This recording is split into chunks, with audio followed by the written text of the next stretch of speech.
오늘은 제게 가장 마음이 아팠던 상담 중 하나의 이야기를 들려드리며 시작하려 합니다.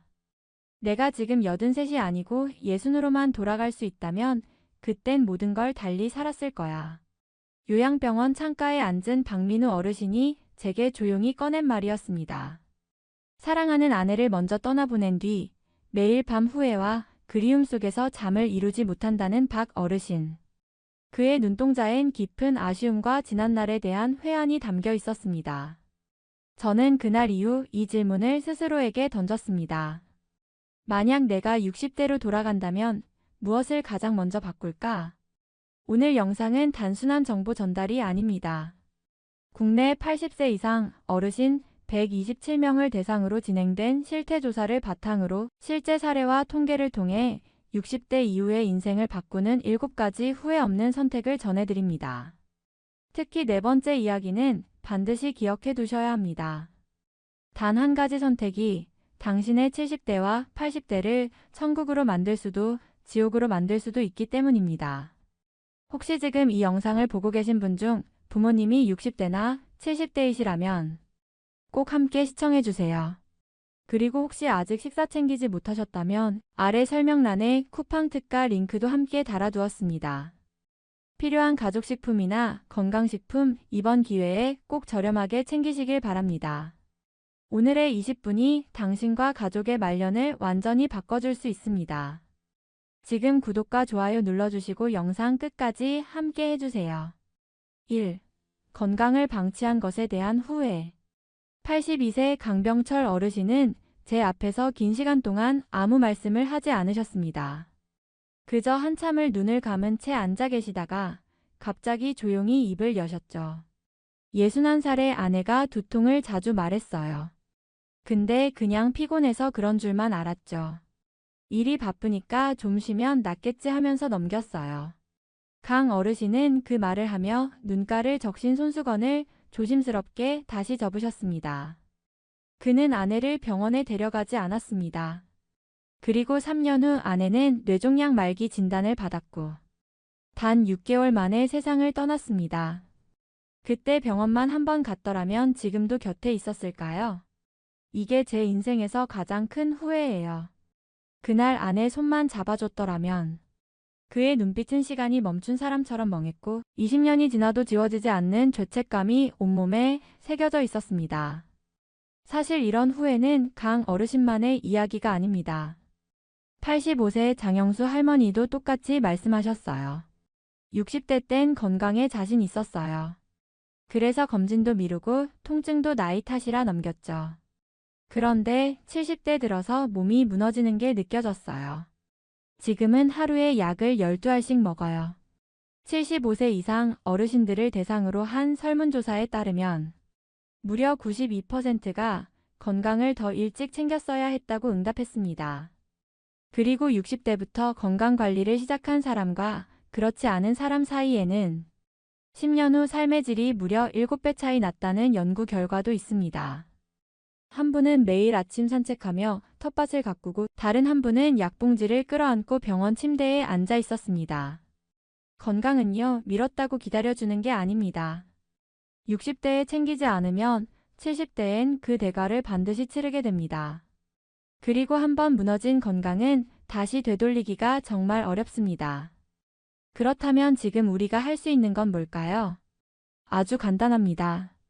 하루 30분 걷기, 가벼운 통증을 절대 무시하지 않는 것, 정기적인 건강검진, 그리고 몸이 보내는 작은 신호에도 귀를 기울이는 것. 지금 이 영상을 보고 계신 여러분, 혹시 60대, 70대시라면 오늘 이 말씀 꼭 기억하세요. 지금이라도 건강을 챙겨야 말년이 달라질 수 있다고요. 건강을 잃고 나서야 소중함을 아는 게 아니라 건강할 때 지켜내는 것이 진짜 지혜입니다. 2. 치매를 막는 단 3분의 기적. 지금 이 순간에도 수많은 어르신들이 치매라는 이름 앞에서 두려움에 떨고 있습니다. 하지만 놀랍게도 치매는 아주 간단한 습관 하나로 위험을 85%나 줄일 수 있다는 사실 알고 계셨나요? 제가 만났던 한 어르신의 이야기를 먼저 들려드릴게요. 82세 이명숙 할머니. 17년 전, 그러니까 65세 때 경도 인지장애 진단을 받으셨어요. 의사는 말했습니다. 이대로라면 치매로 발전할 가능성이 매우 높습니다. 이명숙 할머니는 처음엔 충격의 말을 잃으셨지만 담담히 물으셨습니다. 지금부터라도 바꿀 수 있을까요? 신경과 교수님은 단 하나의 방법을 권해주셨습니다. 바로 발뒤꿈치 들기 운동이었습니다. 방법은 아주 간단합니다. 양발을 어깨너비로 벌리고 천천히 발뒤꿈치를 들어 올립니다. 3초간 유지한 후 천천히 내리기. 이걸 20회 반복하는 것. 하루 단 3분이면 충분합니다. 이명숙 할머니는 의심도 있었지만 해보기로 결심하셨어요. 매일 아침 하루도 빠지지 않고 3분을 투자하셨습니다. 그리고 17년이 지난 지금 그녀는 치매 없이 또렷한 기억력으로 손주들의 이름을 외우고 스마트폰으로 유튜브 영상을 보며 댓글까지 남기고 계십니다. 그녀는 저에게 이렇게 말씀하셨어요. 그땐 반신반의했지만 지금 생각해보면 그 3분이 내 인생을 지켜준 거예요. 사실 이건 우연이 아닙니다. 서울대 의대와 국내 대학병원 연구팀이 무려 10년 동안 추적한 연구 결과 이 발뒤꿈치 들기 운동은 뇌혈류를 증가시켜 인지기능을 보호하는데 매우 효과적이라는 결론이 나왔습니다. 특히 나이가 들수록 하체 근육이 약해지고 혈액순환이 떨어지면서 뇌로 가는 산소 공급이 줄어듭니다. 이게 바로 조용히 찾아오는 치매의 시작입니다. 하지만 단 3분, 이 간단한 운동으로도 뇌에 신선한 산소가 공급되고 뇌 신경세포가 활성화됩니다.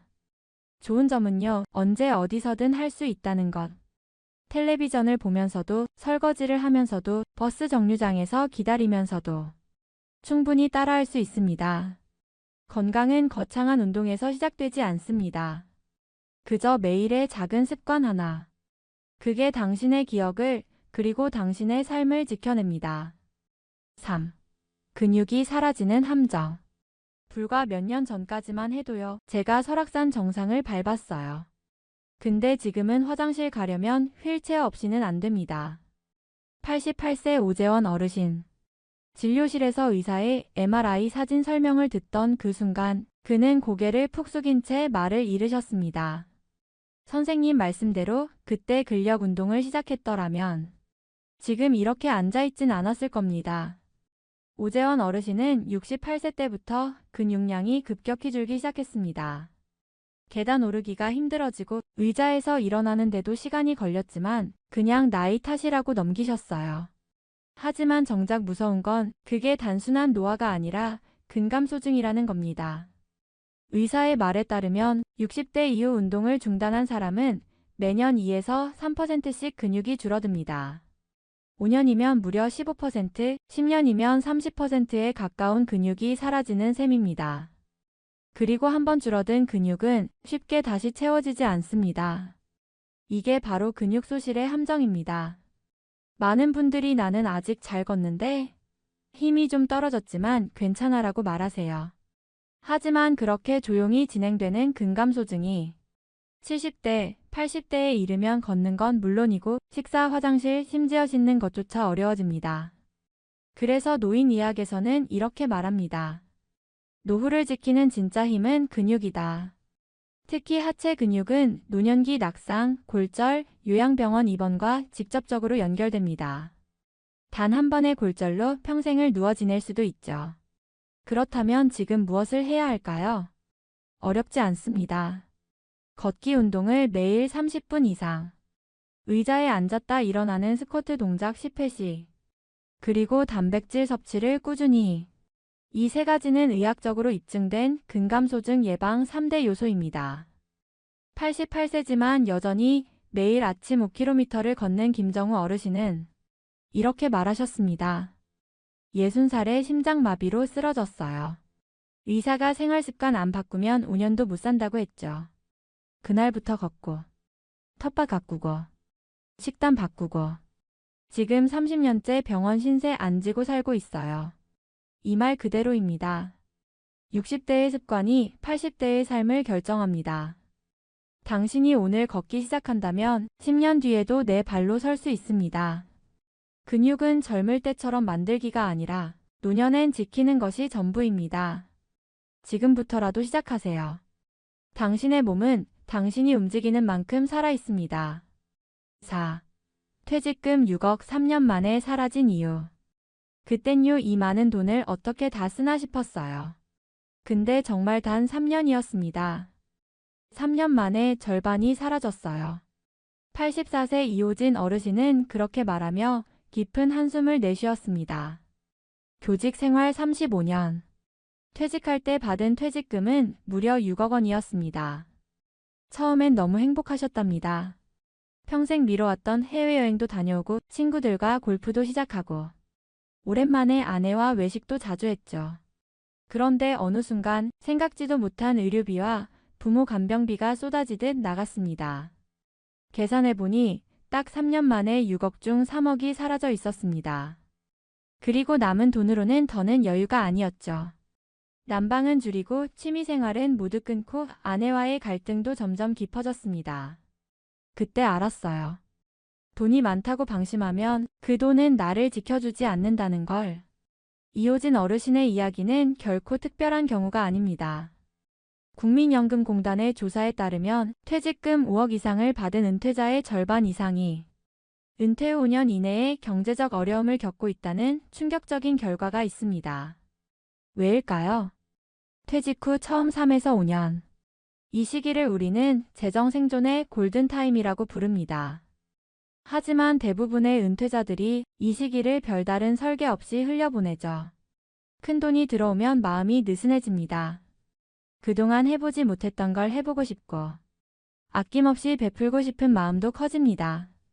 하지만 그 돈은 앞으로 20년, 30년을 살아야 할 자산입니다. 저는 상담할 때마다 항상 이렇게 말씀드립니다. 돈이 많다고 느껴질 때일수록 더 냉정하고 계산적으로 움직이셔야 합니다. 그렇다면 어떻게 해야 할까요? 답은 간단합니다. 4개의 통장으로 자산을 분리하세요. 첫째, 생활비 통장 매달 사용할 최소 생계비. 둘째, 비상금 통장 병원비나 예기치 못한 지출 대비. 셋째, 여유자금 통장 여행, 취미 등 만족을 위한 소비. 넷째, 장기 안전자산 통장 절대 건드리지 않을 미래의 버팀목. 이렇게 목적별로 자산을 나누고 지출에 제한을 두는 순간 돈은 더 오래, 더 안정적으로 당신의 노후를 지켜줍니다. 실제로 19년차 은퇴자 백준호 씨는 이 4개 통장 전략을 통해 현재까지도 한 번도 생활비 걱정을 하지 않고 지내고 있습니다. 반면 계획 없이 돈을 쓰기 시작한 이들의 10년 뒤 통장에는 잔고가 거의 남아있지 않습니다. 그리고 늦게서야 말하죠. 그때는 왜 아무도 이런 얘기를 안 해줬을까? 여러분, 돈이 당신을 행복하게 해주진 않습니다. 하지만 돈이 없어질 때 삶은 무너집니다. 당신이 은퇴를 준비하고 있다면 지금이 바로 설계의 시작점입니다. 노년의 진짜적 고독을 이기는 방법. 전화기만 바라보다 하루를 보내는 노인, 창밖을 하염없이 내다보는 어르신.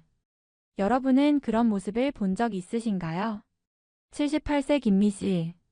남편과 사별한 후 그녀는 매일 자녀에게 전화를 걸었습니다. 아침에도 저녁에도. 엄마 외로워 이번 주말엔 올 수 있니? 하지만 시간이 지날수록 아이들의 연락은 점점 줄어들었고 김미 씨는 결국 혼잣말을 반복하며 울음을 삼켰습니다. 나는 그냥 그 아이들의 삶을 숨막히게 하고 있었던 거예요. 사랑받고 싶어서 붙잡았는데 더 멀어지게 만든 거죠. 실제로 은퇴자 500명을 대상으로 한 설문조사에 따르면 노년에 가장 두려운 것은 질병도 돈도 아니었습니다. 1위는 바로 고독. 그리고 그 고독은 생각보다 더 심각합니다. 브리검형 대학교의 연구 결과에 따르면 고독은 비만보다 위험하고 심장병보다 더 높은 확률로 수명을 단축시킨다고 밝혀졌습니다. 사망률을 무려 45%나 높인다는 사실 믿기시나요? 하지만 고독은 피한다고 해결되지 않습니다. 피하려다 오히려 더 외롭게 되는 것이 고독의 아이러니입니다. 그럼 어떻게 해야 할까요? 저는 오늘 83세 서민정 할머니의 이야기를 전하고 싶습니다. 남편이 떠난 후 3년간 거의 말도 없이 지내셨다는 그녀. 하루 종일 울기만 했던 어느 날 이렇게 다짐하셨답니다. 이제는 내 외로움을 내가 다스려야겠다. 그날부터 서할머니는 하루를 3가지 시간으로 나누기 시작했습니다. 만남의 시간, 친구, 이웃, 동호회 등 소소하지만 의미 있는 관계를 위한 시간, 성장의 시간, 책을 읽고 유튜브를 배우고 스마트폰 사용법을 익히는 자기계발 시간, 고독의 시간, 조용히 명상하고 일기를 쓰고 스스로를 돌아보는 시간, 혼자 있는 시간이요. 이제는 두렵지 않아요. 오히려 그 시간이 제 삶의 깊이를 줘요. 고독은 우리가 없앨 수 있는 대상이 아니라 관리하고 받아들여야 할 감정입니다. 노인 심리학자들은 말합니다. 고독을 이기는 가장 확실한 3가지 방법이 있다고요. 1. 자신만의 취미를 갖는 것. 삶의 의미를 다시 세우는 출발점입니다. 2. 작은 모임이라도 정기적으로 참여하는 것. 주 2회 이상의 사회적 교류는 우울증을 현저히 낮춥니다. 3. 누군가를 돕는 것. 봉사는 외로움의 빈자리를 의미와 따뜻함으로 채웁니다. 여러분 기억하세요. 고독은 적이 아닙니다. 당신이 친구로 만들 수 있는 감정입니다. 그리고 진정한 행복은 타인과 함께일 때가 아니라 스스로와 평화롭게 지낼 수 있을 때 찾아옵니다. 혹시 지금 당신이 심심해, 요즘 기운이 없어라고 말하고 계신다면 지금이 바로 실천할 때입니다. 혼자인 시간이 무섭지 않도록 스스로를 사랑하고 돌보는 방법이 있어요.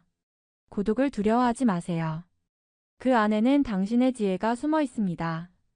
6. 자녀에게 얼마나 도와줘야 할까? 부모의 생증후군의 진실. 아들이 집을 사려면 5억은 있어야 한다고 해서 우리가 안 도와주면 어디서 마련하겠나 싶었죠. 65세 최진혁 씨. 그는 퇴직금 대부분을 첫째 아들의 아파트 구입에 보탰습니다. 그리고 1년 뒤 둘째 아들도 결혼을 앞두고 말했습니다. 형에게 해줬던 만큼 저도 해주셔야죠. 그날 밤 최진혁 씨는 말없이 아내를 바라봤다고 합니다. 두 사람의 얼굴엔 깊은 주름이 하나 더 생겼습니다. 이러다 우리 노후는 어떻게 되는 거지?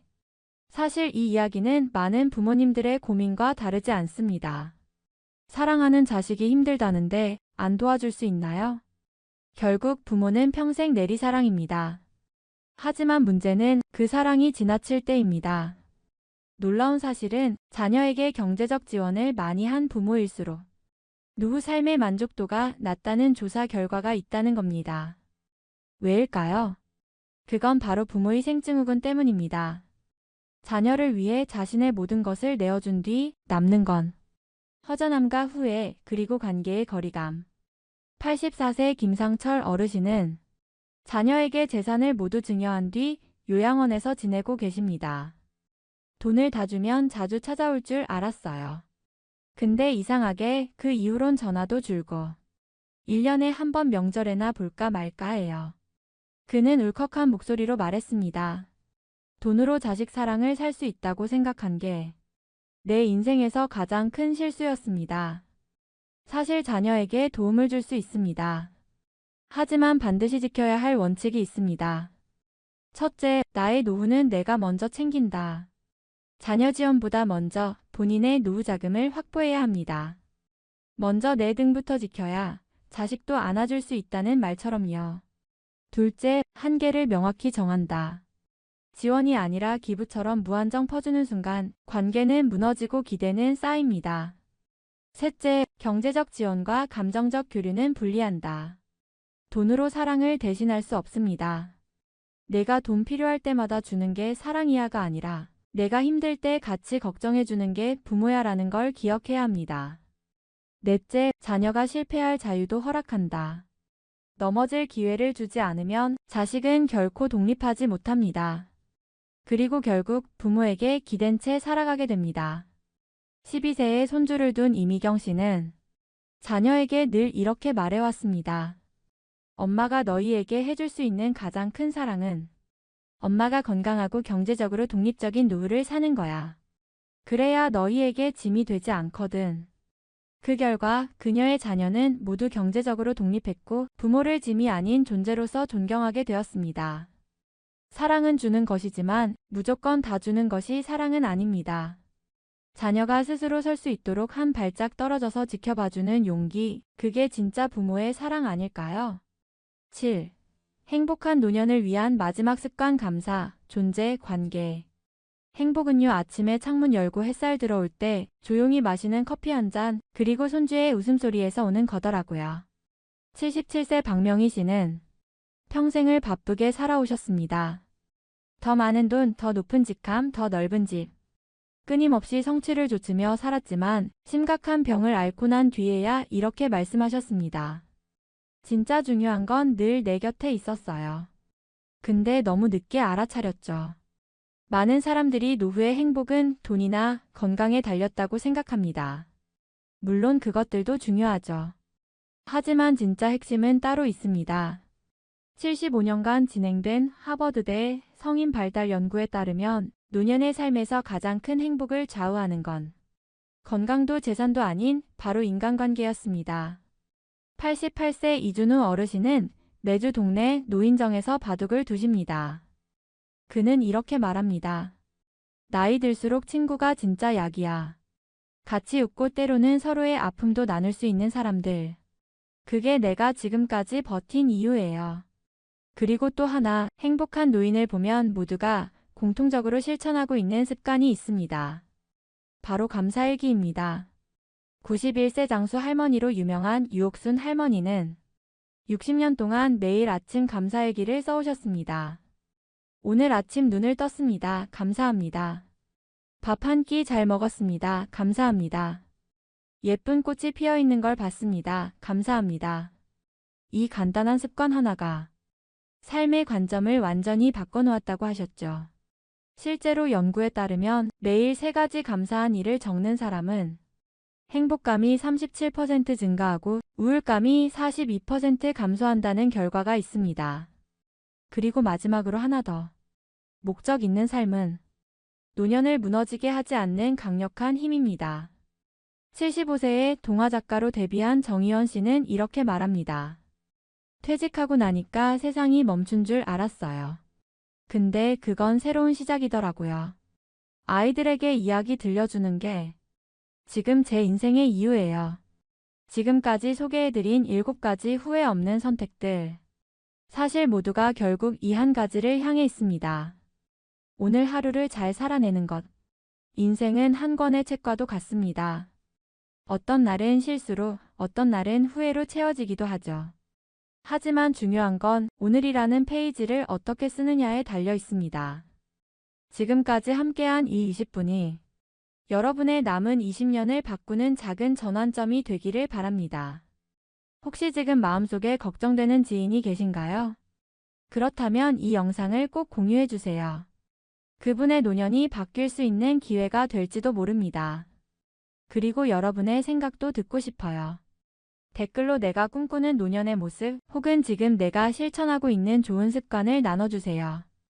여러분의 한 줄이 누군가에겐 커다란 위로가 될 수 있습니다. 지금 구독과 좋아요 눌러주시면 다음 영상도 절대 놓치지 않으실 수 있어요.